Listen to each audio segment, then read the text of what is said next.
क्या जापान पहली बार अपनी F2 फाइटर जेट को भारत में डिप्लॉय करने वाला है? क्या भारत अब एमका के बाद 6th जनरेशन फाइटर रेस में भी शामिल होने वाला है? और क्या सच में भारत को अब एक लो कॉस्ट क्रूज मिसाइल की ज़रूरत पड़ने वाली है? आज की वीडियो में हम ऐसे ही कुछ इंटरेस्टिंग अपडेट्स के बारे में बात करने वाले हैं। नमस्कार दोस्तों, मेरा नाम है अंशुमन नायक और आप सभी का बहुत बहुत स्वागत है इंडियन डिफेंस न्यूज के डिफेंस टॉक सीरीज में। तो चलिए देर न करते हुए आज की वीडियो शुरू करते हैं।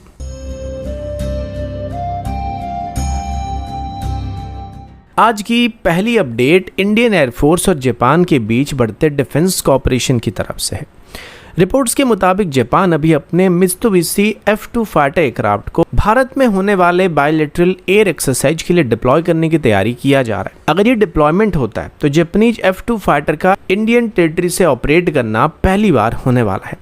भारत और जापान के बीच एयर कॉम्बैट कोऑपरेशन कोई नई बात नहीं है। 2023 से वीर गार्डियन एक्सरसाइज में इंडियन एयरफोर्स के Su-30 MKI फाइटर जेट्स ने जापान में जाकर जापानीज F2 और F-15 जैसे फाइटर जेट के साथ ट्रेनिंग किया था, लेकिन अब सिचुएशन रिवर्स होने वाली। जापानीज फाइटर अभी भारत आकर इंडियन एयरस्पेस के अंदर इंडियन ऑपरेटिंग एनवायरनमेंट में ट्रेनिंग वगैरह करने वाले हैं। सबसे इंटरेस्टिंग बात F2 फाइटर जेट खुद है। मित्सुबिशी F2 को F-16 के डिज़ाइन से डेवलप किया गया, लेकिन जापान की तरफ से इसमें बहुत सारे मॉडिफिकेशन किए गए हैं। इसमें लार्जर विंग, जापानीज एवियोनिक्स और इंडिजिनस AESA रडार जैसे सिस्टम को जापान की तरफ से इस्तेमाल किया गया है। इसलिए इंडियन एयरफोर्स के पायलट्स के लिए F2 के खिलाफ ट्रेनिंग करना एक useful dissimilar air combat experience provide करने वाला है।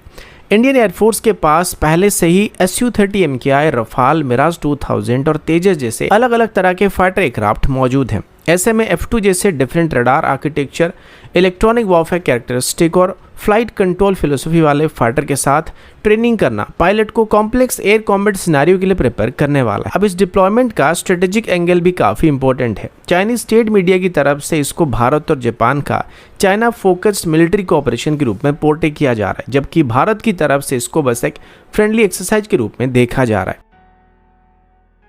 अगला अपडेट भारत के फ्यूचर फाइटर एयरक्राफ्ट प्रोग्राम की तरफ से है, और अगर ये डेवलपमेंट आगे बढ़ता है तो भारत सिर्फ 5th जनरेशन एमका तक ही सीमित नहीं रहने वाला है, बल्कि 6th जनरेशन फाइटर रेस में भी भारत एंट्री करने वाला है।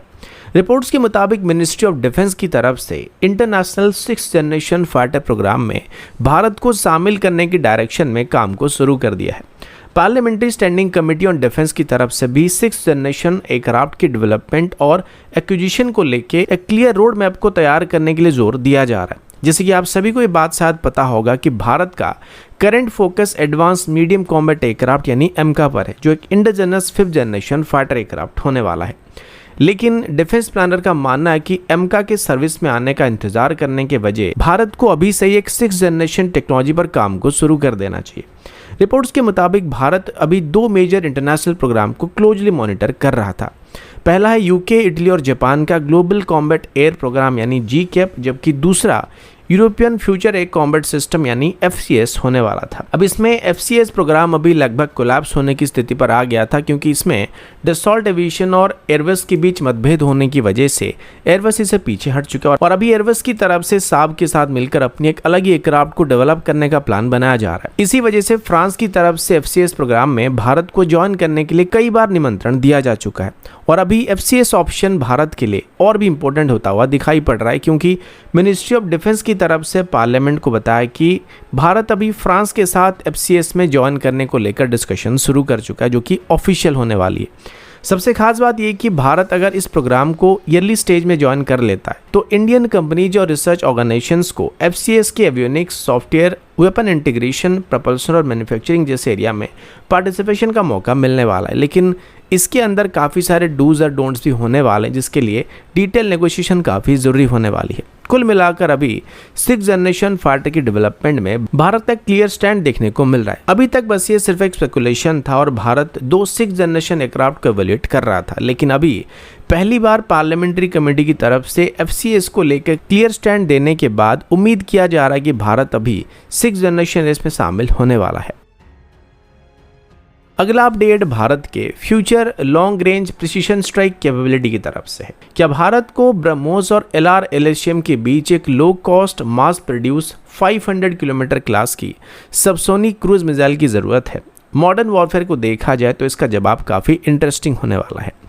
जैसे कि आप सभी को पता होगा कि भारत के पास ब्रह्मोस जैसी high speed supersonic cruise missile मौजूद है, जबकि LR-LSM भारत को long range land attack capability provide करने वाला है। लेकिन प्रॉब्लम तब आती है जब लार्ज स्केल कॉन्फ्लिक्ट में हंड्रेड्स ऑफ टारगेट को कंटिन्यूसली एंगेज करना पड़ता है।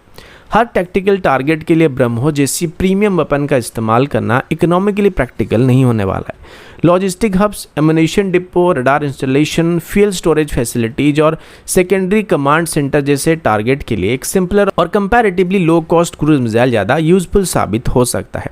इसी वजह से 500 किलोमीटर क्लास का एक मास प्रोड्यूस सबसोनिक मिसाइल ब्रह्मोस का रिप्लेसमेंट नहीं बल्कि उसका कॉम्प्लीमेंट होने का दावा किया जा रहा है। इसका सबसे बड़ा एडवांटेज क्वांटिटी होने वाला है।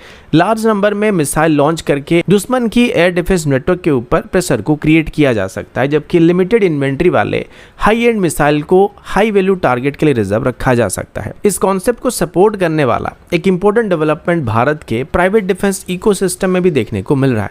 बेंगलुरु बेस्ड पैनियन इंडिया ने 4.5 किलोटन क्लास की एक टर्बोफैन इंजन को भी डेवलप किया है, जो कंपनी के स्वायत्त L1 long range autonomous cruise missile programme के लिए इस्तेमाल किया जाने वाला है। अब ऐसे इंडिजिनस प्रोपल्शन प्रोग्राम फ्यूचर में low cost autonomous strike system के डेवलपमेंट को काफी सपोर्ट कर सकते हैं। कुल मिलाकर भारत के मिसाइल आर्सेनल में एक affordable high volume precision strike layer की रिक्वायरमेंट स्ट्रेटेजिक लेवल पर काफी इंपॉर्टेंट हो सकता है। ब्रह्मोस यहाँ पे स्पीड और पेनिट्रेशन के लिए, LR-LSM डीप स्ट्राइक के लिए और एक low cost subsonic missile quantity और सस्टेन्ड ऑपरेशन के लिए काफी जरूरी होने वाले हैं। अगला अपडेट इंडियन एयरफोर्स के ऐसे मिसाइल सिस्टम की तरफ से जिसे देखकर लग सकता है कि एक पुरानी टेक्नोलॉजी है या टेक्नोलॉजी के मामले में काफ़ी पुराना हो चुका है, लेकिन अपग्रेडेड फॉर्म में S-125 पेचोरा सिस्टम अभी भी भारत के एयर डिफेंस नेटवर्क का एक इंपॉर्टेंट हिस्सा रहने वाला है। जैसे कि आप सभी को पता है कि पेचोरा सिस्टम जो है वो एक सोवियत तरह surface to air missile system है, जिसे भारत की तरफ से 1970s में इंडक्ट किया गया था। लेकिन अभी इस सिस्टम को कम्प्लीटली डिजिटल आर्किटेक्चर के साथ मॉडर्नाइज किया जा चुका है। Bengaluru based alpha design technology ने इंडियन एयरफोर्स के पेचोरा सिस्टम का मेजर अपग्रेड कंप्लीट कर लिया है और अपग्रेडेड कॉन्फ़िगरेशन के यूजर ट्रायल नवंबर और दिसंबर 2025 में पोखरण फायरिंग रेंज में कंप्लीट किया गया है। सबसे खास बात यह कि मॉडर्नाइजेशन के बाद पेचोरा का रोल सिर्फ एक लेगेसी मिसाइल सिस्टम तक लिमिटेड नहीं होने वाली है। इसमें modern digital command and control system, upgraded radar, electro optical tracking system, improved communication और डाटा लिंक कैपेबिलिटी को ऐड किया जा चुका है, जिससे ये broader integrated air defence network के साथ भी अभी आराम से ऑपरेट कर सकता है। अब सवाल ये कि जब भारत के पास आकाश NG और प्रोजेक्ट कूसा जैसे नेक्स्ट जनरेशन सिस्टम आ रहे हैं तो पेचोरा को रिटेन करने की क्या ज़रूरत है? इसका सिंपल जवाब है, एयर डिफेंस सिस्टम में कैपेबिलिटी गैप अफोर्ड नहीं किया जा सकता है। जब तक नए सिस्टम सफिशिएंट नंबर में डिप्लॉय नहीं हो जाते हैं तब तक अपग्रेड किया गया पेचोरा सिस्टम को हमारी एग्जिस्टिंग नेटवर्क में एक एडिशनल लेयर के तौर पर इस्तेमाल किया जाएगा। मॉडर्न कॉन्फ्लिक्ट में ड्रोन्स, लॉइटरिंग मुनीशंस और क्रूज मिसाइल का लार्ज स्केल इस्तेमाल देखने को मिल रहा है। ऐसे एनवायरनमेंट में डिजिटली अपग्रेड किए गए लेगेसी सिस्टम भी काफ़ी काम आ सकते हैं, खास करके लो फ्लाइंग टारगेट के लिए काफ़ी काम आ सकते हैं। और सबसे इंपॉर्टेंट पॉइंट ये कि भारत ने एक पुराने फॉरेन ऑरिजिन सिस्टम को इंडिजिनस टेक्नोलॉजी के साथ अपग्रेड करके उसकी ऑपरेशनल लाइफ और रिलेवेंस को एक्सपैंड कर दिया है, जिससे आने वाले 10 साल तक इनको आराम से ऑपरेट किया जा सकता है। तो दोस्तों, अभी के लिए इतना ही। मिलता हूँ आपसे अगले वीडियो में, तब तक के लिए जय हिंद, वंदे मातरम।